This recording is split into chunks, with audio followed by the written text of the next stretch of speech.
हमारा क्वेश्चन है 60 तक की सभी विषम प्राकृतिक संख्याओं का औसत है।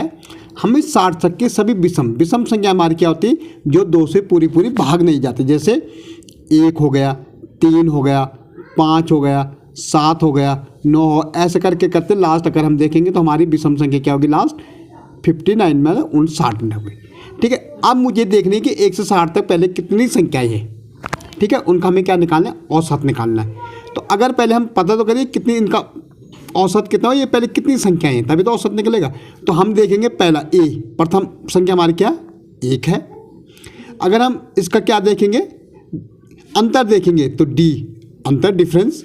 ठीक है, कितना है, 3 में से 1 जाएगा 2, 5 में 3 गए 2, तो कितना आ रहा, अंतर आ रहा 2। ओके, अब मुझे लास्ट संख्या हमारी क्या है, ए एन का मतलब कि लास्ट टर्म कितना आ रहा हमारा 59। तो अब मैं एन आराम से निकाल सकता हूँ। तो एन निकालने के लिए हमारे पास जो सूत्र है क्या है, ए प्लस एन माइनस 1 डी बराबर क्या होता है, ए एन होता है। ठीक है, ए कितना है हमारे पास, 1 है। एन मुझे पता करना है कि कितने हैं, ये कितनी संख्याएं हैं ये। ठीक है, तो ये और डी हमें पता है कितने 2 है, और ए एन 59 है, लास्ट हमारे 59 है। तो ए 2 का करेंगे 2n माइनस 2 इक्वल टू 59। 2 में से 1 जाएगा तो -1 बचेगा और 2n और 59 ये पीछे जाएगा तो 2n बराबर क्या भाई 59 में 1 प्लस करेंगे कितना आ जाएगा, 60 हो जाएगा कि नहीं होगा। तो n बराबर कितना होगा, 60/2 कितनी आ रही, 30। अब मुझे पता लग गया कि 1 से लेकर 60 तक कितनी संख्याएं हैं, वो 30 संख्याएं हैं। वो विषम संख्या 1 से लेकर 60 तक कितनी है, 30 है। अब हमें निकालना औसत। तो औसत निकालने के लिए क्या होगा, औसत निकालना जब भी हमें विषम संख्याओं का क्या करना पड़ता है, योग करना पड़ता है। योग करेंगे तो क्या हो जाता है, सीधे विषम संख्या योग के लिए कुछ नहीं करना पड़ता, n², मतलब 30 विषम संख्या है हमारे पास। ठीक है, उनका योग करने के लिए क्या n² होता है। तो n² का मतलब 30 गुणा गया 30 कितना आ जाएगा, 900 आ जाएगा। ठीक है, हमारा जो हो गए कितनी हो गई, 900। अब हम गए 60 तक के, अब ये कितनी है, 900 कितनी है, ये 30 संख्याएं हैं। तो 30, ठीक है, 3 ये और 3 3 9 ये 0, तो कितनी आ गई, 30। तो औसत हमारा कितना हो जाएगा, औसत हमारा हो जाएगा विषम संख्या 1 से लेके कितना, 30। आपको समझ लग गया। सबसे पहले हमने क्या किया, हमने विषम संख्या देखी, उसका n निकाल के विषम संख्या 1 से लेके 60 तक कितनी निकली हमारी, 30 निकली। अब ये पता लग गया हमें 30 है भाई। अब हमने जब उसका योग करना था 1 से लेकर 60 तक विषम संख्या, तो सिंपली योग करने के लिए हम विषम संख्या क्या होता है, n² होता है, मतलब जो भी नंबर उसका स्क्वायर कर देते कितना आ गया, 900 आया। और 300 संख्या है तो 30 हमें औसत हमें पता है कि उससे भाग देना पड़ता है, तो हमारी क्या हो गई, 30।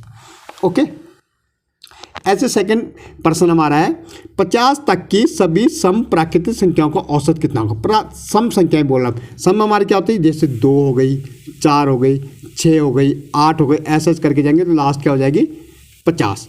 अब ए हमें पता लग गई कितनी है, 2 है। ठीक है, अगर हम अंतर देखेंगे 4 में से 2 गया, 2 बचेगा, 6 में से 4 गया, 2 का अंतर चल रहा ये। अब लास्ट ए एन मतलब का अंतिम संख्या, अंतिम क्या है, 50 है भाई, क्योंकि हमें तो निकालना है 50 तक की है। ठीक है, तो अब हम निकाल सकते हैं ए एन। हमें मुझे पता करना है, क्या पता करना है, एन की कितनी संख्याएं होगी, ये एक सम संख्याएं 1 से लेकर 50 तक कितनी होगी, 50 तक। ठीक है, तो हमारा क्या होगा, a plus n minus 1 d equal to क्या हो जाए, ए एन। ए हमारा कितना, 2 है, n मुझे पता नहीं है, डी भी 2 है, अंतर भी 2 का इनमें, और लास्ट संख्या हमारी 50 है।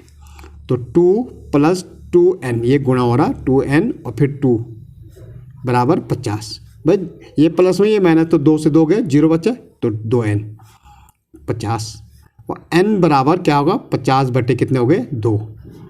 तो कितने आए हमारे, n बराबर 25। अब मुझे पता लग गया भाई कि 1 से लेके 50 तक, 2 से लेके 50 तक कितनी संख्याएं, ये 25 संख्याएं हैं। अब मुझे इसका निकालना औसत, और औसत निकालने के लिए क्या होता है, औसत निकालने के लिए क्या होता है, इनका योग होता है। योग 25 संख्या होता है, इसका जब भी हमारा सम संख्या होगा, इनका योग क्या होता है, n प्लस 1 होता है। ठीक है, जब भी हमें सम संख्या, देखो विषम संख्या के योग के लिए n² करना पड़ता है, और सम संख्या के योग के लिए n प्लस 1। तो n कितनी है, 25 है, n 25 प्लस 1 हमें औसत। ठीक है, अब ये संख्याएं कितनी है, ये 25 संख्या है। भाई औसत निकालना, इनका सम प्लस कितनी हो संख्या उतनी से हमें भाग देना पड़ता है। तो 25 से 25 कट गए, 25 एक कितना होगा 26। तो हमारा जो औसत निकला कितना निकला 26। ओके।